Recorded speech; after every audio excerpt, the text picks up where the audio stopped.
Lumakas bilang tropical storm ang bagyong Ada, pero bumagal po ang kilos nito. Namatan po yan ng Pag-asa 335 km silangan ng Giwan, Eastern Samar kaninang alas 8 ng umaga.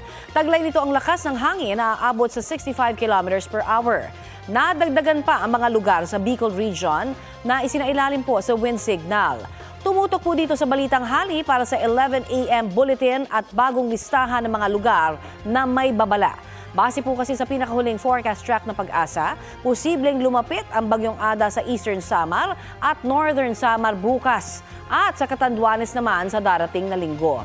Kung higit pang kikilos ang bagyo pakanluran, may tsansa maglandfall po ito sa Eastern Visayas o sa Bicol. Posible pang magbago ang galaw ng bagyong Ada lalo na ngayong weekend. Maari po itong magbago ng direksyon sa araw ng linggo, papalayo sa bansa.